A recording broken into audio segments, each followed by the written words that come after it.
नमस्कार। दिन भर की बड़ी खबरों के विश्लेषण के कार्यक्रम सुनिए सच में आपका स्वागत है। मैं हूं मुकेश कुमार। तो दोस्तों, शुरू करते हैं आज का सुनिए सच। आज की खास खबरों पर नजर डालते हुए, विशेषज्ञों ने रक्षा मंत्री के दावों को झुठलाया, समझौते को चीन की जीत बताया। विल्सन के कंप्यूटर में हैकर ने डाले 10 पत्र, फंसाने की साजिश का दावा।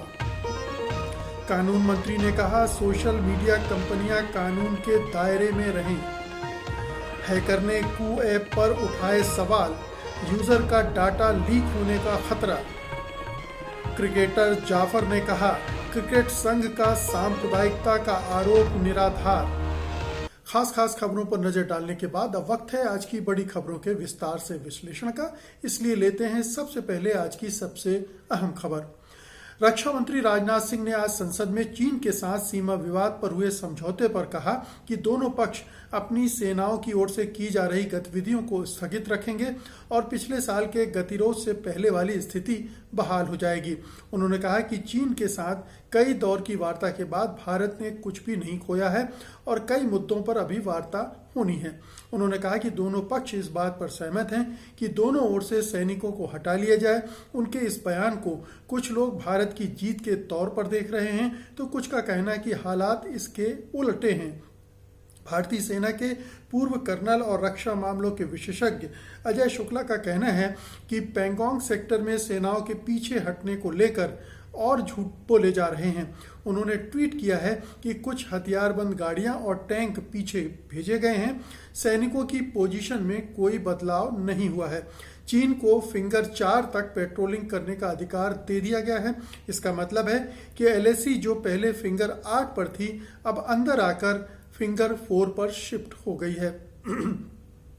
इसके अलावा रक्षा मामलों के विशेषज्ञ ब्रह्मा चेलानी ने कहा है कि चीन की सेना के बयान में देखा जा सकता है कि उसने केवल पैंगोंग झील से पीछे हटने की बात कही है, जबकि उसने डेप्सोंग समेत कुछ और सेक्टरों में भी कब्जा कर रखा है। इस इलाकों को लेकर कमांडर स्तर की वार्ता होनी अभी बाकी है। उन्होंने ये भी कहा कि चीनियों ने ये नहीं कहा है कि वो अप्रैल 2020 जैसी स्थिति पर लौट रहे हैं, लेकिन भारत की मीडिया ने एक स्पिन दे दिया है, ट्विस्ट दे दिया है। उन्होंने एक अन्य ट्वीट में साफ कहा है कि ये डील चीन के लिए ही हर तरह से जीत है, क्योंकि एक तो ये डील केवल पैंगोंग को लेकर हुई है, दूसरी ये कि विवाद फिंगर 4 से फिंगर 8 के बीच था, लेकिन डील में भारत के उस इलाके को भी शामिल किया गया है जो कभी विवादित था ही नहीं, और भारत अब अपनी ही सीमा से फिंगर 2-3 की ओर लौट रहा है। तो लबोलुबाब यह है कि विशेषज्ञों का मानना है कि जो रक्षा मंत्री या भारत सरकार दावा कर रही है वो उसमें सच्चाई कम है। असलियत ये है कि चीन ने पैंगोंग वाले इलाके में, जो उत्तरी और दक्षिणी इलाका है, उसमें जो भी सहमति जाहिर की है और वहाँ डिसएंगेजमेंट की बात की है, वहाँ से सैनिक अभी अपनी जगह पर तैनात हैं। केवल जो तोपें हैं, गन हैं, वो पीछे गई हैं, तोप गाड़ियाँ पीछे गई हैं, बाकी सब कुछ वैसा ही है। और वो भी जो समझौता हुआ है उसमें भी भारत पीछे हटा है और लगभग 8 किलोमीटर का जो क्षेत्र है वो चीन के कब्जे में चला गया है। ये भारत ने एक तरह से स्वीकार कर लिया है, क्योंकि जो फिंगर 4 तक की बात है और फिंगर 8 तक की बात है, वहाँ कई तरह से चीन को अंदर के इलाके में पेट्रोलिंग और घुसपैठ का एक अधिकार मिल गया है इस समझौते से। और ध्यान रहे कि ये केवल एक इलाका है, इसके अलावा 3 और इलाके हैं जिसमें गलवान घाटी भी है और डेप्सांग का भी इलाका है और एक गागरा का भी इलाका है, जहां पर चीनी सैनिक घुस आए थे और अभी भी वहां स्थिति बदली नहीं है। तो भारत सरकार भले ही दावा करे, गोदी मीडिया, केंचुआ मीडिया भले ही दावा करे कि ये तो बहुत अच्छी डील कर ली है भारत सरकार ने और अब मामला सब सुलझ गया है, लेकिन जो 8 मई के पहले की स्थिति थी उस पर अभी लौटने की कोई स्थिति नहीं बनी है। यानी 8 मई तक चीन जहां तक घुस आया था उससे वो पीछे नहीं हट रहा है। ये इस पूरे जो दावा है उसकी असलियत है रक्षा मंत्री के, और रक्षा मंत्री बहुत ज़्यादा डिटेल बताने से भी कतरा रहे हैं, उससे भी संदेह पैदा हो रहा है। और प्रधानमंत्री नरेंद्र मोदी तो चीन का नाम लेते ही नहीं है, आगे भी लेंगे, इसमें संदेह है। इस डील के बाद, जिसे वो एक तरह से अपनी जीत बता रहे हैं। अगली खबर का रुख करते हैं। भीमा कोरेगांव हिंसा वाले मामले में गिरफ्तार किए गए वामपंथी कार्यकर्ताओं और सामाजिक कार्यकर्ताओं के मामले में अब एक नया मोड़ आ गया है। अमेरिका के जाने माने अखबार द वाशिंगटन पोस्ट ने साइबर फॉरेंसिक लैब की जांच रिपोर्ट के आधार पर दावा किया है कि इस मामले में गिरफ्तार किए गए रोना विल्सन के खिलाफ सबूत प्लांट किए गए थे, यानी निर्मित किए गए थे। अखबार ने कहा है कि रोना विल्सन को गिरफ्तार करने से पहले उनके लैपटॉप में 10 आपत्तिजनक चिट्ठियां बाहर से डाली गईं। ये सब एक साइबर अटैक के जरिए किया गया। आर्सेनल कंसल्टिंग ने अपनी रिपोर्ट में साइबर हमला कर लैपटॉप में आपत्तिजनक सामग्री बाहर से डालने की पुष्टि की है, लेकिन ये नहीं बताया कि ये काम किसने किया है। वाशिंगटन पोस्ट का कहना है कि आर्सेनल की रिपोर्ट को उनके कहने पर 3 स्वतंत्र पर्यवेक्षकों ने जांच की और फिर उसे सही पाया, लेकिन राष्ट्रीय जांच एजेंसी एनआईए ने इससे इनकार किया है। एनआईए की प्रवक्ता जया कुमार ने वाशिंगटन पोस्ट से कहा है कि विल्सन के लैपटॉप से छेड़छाड़ का कोई सबूत नहीं मिला है। उन्होंने ये भी कहा कि विल्सन के खिलाफ पर्याप्त सबूत हैं। लैब रिपोर्ट के मुताबिक एक मैलवेयर यानी वायरस के जरिए विल्सन के लैपटॉप में कई दस्तावेज रखे गए। इनमें जो वो विवादित पत्र भी हैं जिनमें कथित तौर पर रोना विल्सन ने प्रधानमंत्री नरेंद्र मोदी की हत्या की साजिश के लिए हथियार जुटाने पर चर्चा की है। हैकर रोना विल्सन के लैपटॉप को 22 महीनों तक कंट्रोल करके आपत्तिजनक सामग्री भेजता रहा।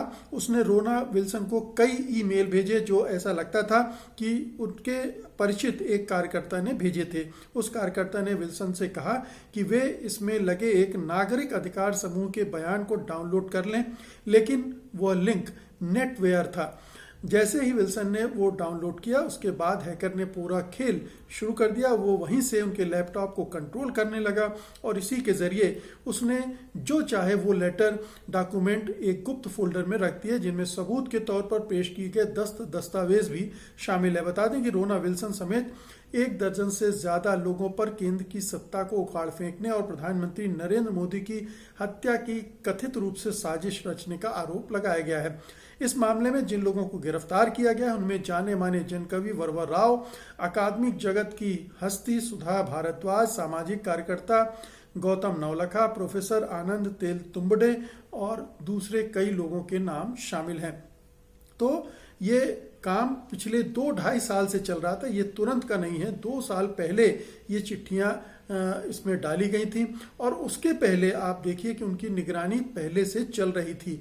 और सवाल उठता है कि ये लेटर जो डाले गए वो किसके कहने पर डाले गए, क्यों डाले गए, जिसने डलवाए हैं उसका एजेंडा क्या था। साफ बात है कि ये आंदोलनजीवी लोग हैं और इन आंदोलनजीवी लोगों के खिलाफ कौन है, कौन इनको फंसाना चाहता है, कौन इनके खिलाफ साजिश कर सकता है। आपको यह भी याद दिला दूं मैं कि व्हाट्सएप पर पेगासस नाम का एक सॉफ्टवेयर डाला गया था, मालवेयर डाला गया था। इजरायली कंपनी का था वो, और इजरायली कंपनी वो मालवेयर केवल सरकारों को बेचती है, इंडिविजुअल को नहीं बेचती है। और बहुत सारे पत्रकारों, बुद्धिजीवियों और सामाजिक कार्यकर्ताओं के जो व्हाट्सएप चैट है उसको उससे हासिल किया गया था उस मालवेयर के जरिए। तो ये सरकार के स्तर पर हुआ होगा निश्चित रूप से, हालांकि सरकार ने इनकार किया है। तो ये साजिशें कौन रच रहा था, कौन सी एजेंसियां हैं, कौन से लोग हैं, कौन से राजनीतिक या सत्ता के लोग हैं जो इन लोगों को फंसाकर अपना उल्लू सीधा करना चाहते थे। ये राज जब खुलेगा तभी समझ में आएगा कि इस बड़े पैमाने पर साजिश रचना किस एजेंडे के तहत हो रहा है। एजेंडा तो साफ है कि विरोधियों को नेस्तनाबूद किया जाए। जो भी ऐसे लोग हैं जो सरकार के खिलाफ, एक दल विशेष के खिलाफ एक अभियान चलाते हैं, उनका अपना एक मानवाधिकारों का एजेंडा है, तो उनको कैसे दबाया जाए, कैसे कुचला जाए, कैसे उनको जेल में बंद किया जाए, ये पूरी साजिश इसके साथ रही है। नाम नहीं लिए जा सकते हैं राजनीतिक दलों के, नेताओं के, पार्टियों के, लेकिन ये स्पष्ट है कि इशारा किस ओर है। और ये जो रहस्योद्घाटन हुआ है इसने बहुत कुछ साफ कर दिया है। और दूसरे मामलों के सारे डॉक्यूमेंट्स की, लैपटॉप की और अगर स्वतंत्र रूप से जांच हो तो आप समझ सकते हैं कि सच्चाई पूरी सामने आ सकती है, लेकिन उसकी गुंजाइश नहीं बन रही है। और अब ये देखना है कि विल्सन ने इसके हवाले से जो बेल की एप्लीकेशन लगाई उस पर बॉम्बे हाई कोर्ट क्या कहता है और आगे की जांच किस तरह से बढ़ती है। अगली खबर लेते हैं। केंद्रीय मंत्री रविशंकर प्रसाद ने गुरुवार को राज्यसभा में कहा कि सोशल मीडिया का दुरुपयोग भारत में हिंसा, वैमनस्यता और फेक न्यूज फैलाने के लिए किया जाएगा तो इसे बर्दाश्त नहीं किया जाएगा, कड़ी कार्रवाई की जाएगी। केंद्रीय मंत्री ने ट्विटर समेत सभी सोशल मीडिया साइट्स को कड़ा संदेश देते हुए कहा है कि मैं ट्विटर, फेसबुक, व्हाट्सएप से विनम्रतापूर्वक कहता हूं तो आपके भारत में करोड़ों फॉलोअर्स हैं, आप बिजनेस कीजिए और पैसे कमाइए, लेकिन आपको भारत के संविधान का पालन करना पड़ेगा। राज्यसभा में प्रश्नकाल में सवाल का जवाब देते हुए कानून मंत्री ने कहा कि हम भारत के चुनाव की प्रक्रिया का बहुत सम्मान करते हैं। अगर कोई सोशल मीडिया का दुरुपयोग करके चुनाव प्रक्रिया को प्रभावित करने की कोशिश करेगा तो सख्त कार्रवाई की जाएगी। केंद्रीय कानून मंत्री ने कहा कि हम आलोचना के अधिकार का सम्मान करते हैं। आप प्रधानमंत्री से लेकर सरकार की आलोचना कर सकते हैं, लेकिन देश में नफरत फैलाने वाला काम नहीं कर सकते। विदेश में कुछ और नीति, भारत में कुछ और नीति, ये स्वीकार नहीं की जाएगी। बता दें, इससे पहले ट्विटर के साथ बैठक में सरकार ने कहा कि अमेरिका के कैपिटल हिल में हुई हिंसा और गणतंत्र दिवस के दिन लाल किले पर हुई हिंसा के मामले में ट्विटर का रुख अलग है। आईटी मंत्रालय और ट्विटर के अफसरों के बीच बुधवार को 2 घंटे तक चली वर्चुअल बैठक में सरकार की ओर से कहा गया कि ट्विटर ऐसे लोगों के पक्ष में है जो अभिव्यक्ति की आज़ादी का दुरुपयोग करते हैं और सरकार के आदेशों के खिलाफ अशांति का माहौल बनाते हैं।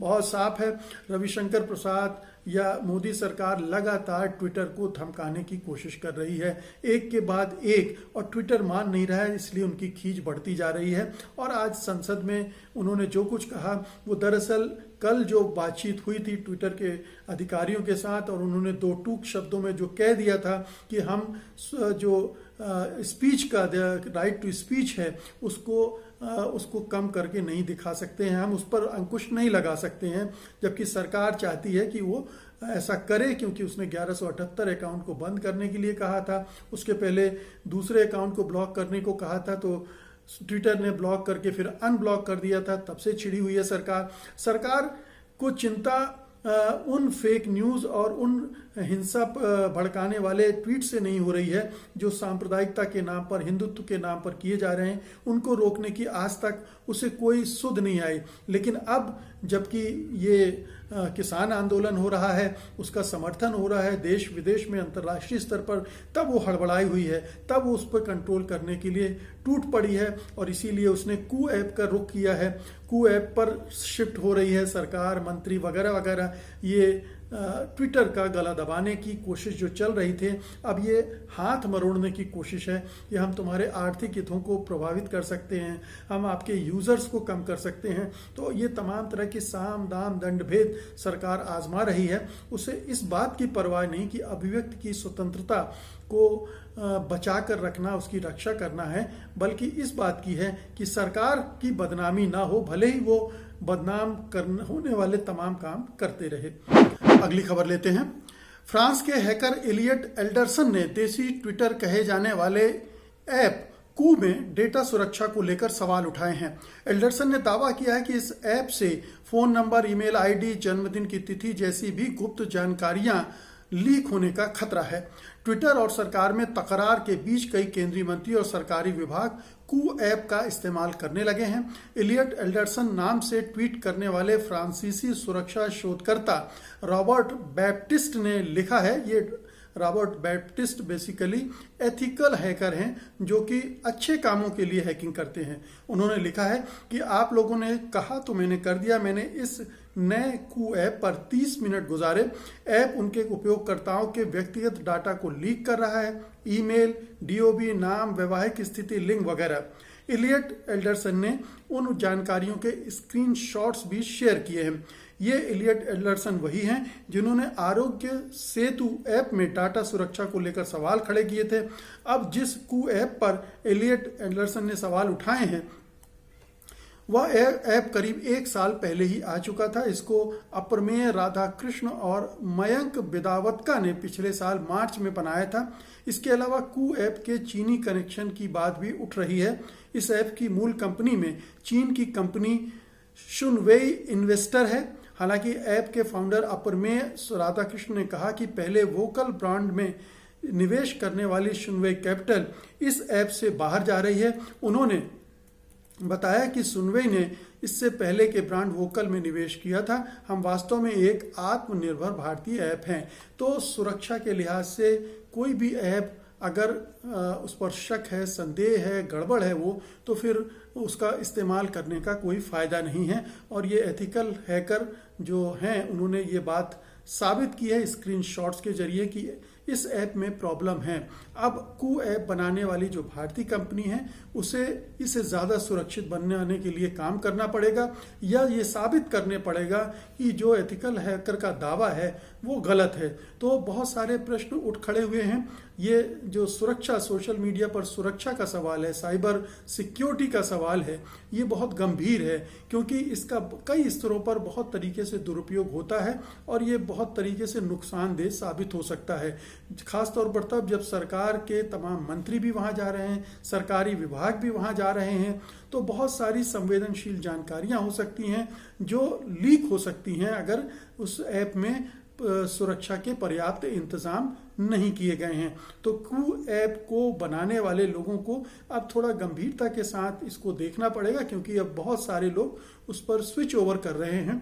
हालांकि कहना मुश्किल है कि आगे कब तक वो वहाँ पर रहेंगे, ये ऐप कैसे काम करेगा। इस ऐप में जो पूरा बड़ा नेटवर्क दुनिया भर का है वो तो होगा नहीं, केवल भारतीय ही अगर आपस में बातचीत कर पाए तो जो दुनिया भर से कनेक्शन है वो नहीं जुड़ेंगे। तो बहुत सारे प्रश्न दूसरे हैं, लेकिन फिलहाल दो प्रश्न जो उठे हैं, एक तो इसमें सुरक्षा का सवाल, दूसरा चीनी कंपनियों के निवेश का।